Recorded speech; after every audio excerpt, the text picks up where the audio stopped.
అంటే ఈ జనరేషన్లో ఈ కాలంలో అలా భర్త తప్పు చేసినా నిజంగా తట్టుకునే వాళ్ళు ఉంటారంటారా మీరు చూసినంత జనాల మట్టుకి? అమ్మ జనరల్లీ ఏమవుతుందంటే డిపెండెంట్ ఇండిపెండెంట్ ఉమెన్స్ జనరల్గా లెఫ్ట్ ఫుట్తో తనేసి నాకు నీ కుటుంబం అక్కర్లేదు, ఏం అక్కర్లేదు, పోరా నువ్వు తప్పు చేస్తే నేను తప్పు చేస్తాను, లేకపోతే నువ్వు తప్పు చేస్తే నాకు అక్కర్లేదు, ఇలా అనుకునేవాళ్ళు పోటాపోటీగా మాట్లాడేవాళ్ళు చాలా ఉన్నారు.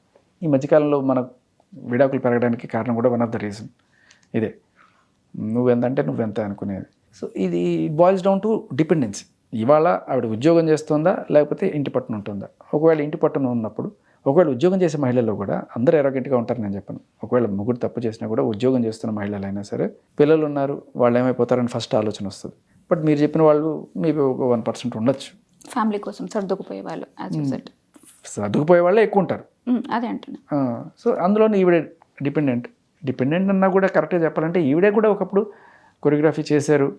పెళ్లి చేసుకున్న తర్వాత ఆయన కోసం లేకపోతే ఫ్యామిలీ కోసం జనరల్గా ఏమవుతుంది, పిల్లలు పుట్టేటప్పటికి ఉద్యోగం చేస్తున్నా మెటర్నిటీ లీవ్ తీసుకోవాల్సిన తర్వాత మెల్లగా కెరీర్కి దూరం అవుతారు కొంతమంది. తర్వాత కొంతమంది బౌన్స్ బ్యాక్ అవుతారు అనుకోండి, బట్ వేరే విషయం. ఫ్యామిలీ కోసం త్యాగం చేశారు ఆవిడ బేసికల్లీ. తర్వాత she is dependent on him. And ఇప్పుడు ఆయన మీద కేసు పెట్టి ఈవిడ ఎందుకు తన జీవితాన్ని తను నాశనం చేసుకుంటుంది? కేసు పెట్టడానికి కూడా లేదు, ఎందుకంటే because he is Muslim, he can అది మ్యారేజ్ చీటింగ్ కింద కూడా రాదు. అయితే ఈ ఇష్యూ స్టార్ట్ అయిన టైంలో కూడా శ్రేష్ఠికి నేను సపోర్ట్ చేస్తున్నాను అని అల్లు అర్జున్ అన్నారు.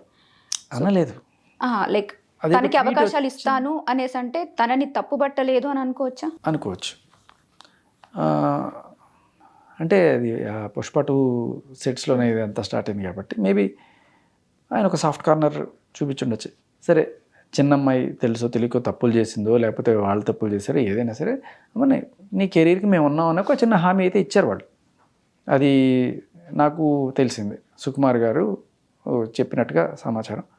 ఎందుకమ్మా అని చెప్పి జానీ మాస్టర్ని కూడా పిలిచి వాళ్ళ ఆవిడని ముగ్గురు ముందు పంచాయతీ పెట్టి, అంటే అందరి ముందు కాదు, వాళ్ళని ముగ్గురిని కూర్చోబెట్టి మాట్లాడారు అని కొంతమంది ఎవరో చెప్తే విన్నది. ఇదేంటంటే పెళ్ళైన పిల్లలు ఉన్నాయన ఎందుకమ్మా నీకు, నీ పని నువ్వు చూసుకో, నీ కెరీర్కి ఏం డోకలేదు, మీ ఇస్తాం కదా ఛాన్స్లు అని చెప్పిన మాట అని తెలుస్తుంది. అది ఎంతవరకు నిజమో అనేది ఆయనే ధృవీకరించాలి. సో ఇప్పుడు తిను ఇంత సడన్గా వచ్చి మాట్లాడడానికి వెనకాల ఎవరైనా ఉండొచ్చు అంటారా? What is your opinion? నా వెనకాల ఎవరు లేరు, ముఖ్యంగా అల్లు అర్జున్ సుకుమార్ గారు లేరు అని ఆవిడ చెప్పారు కదా.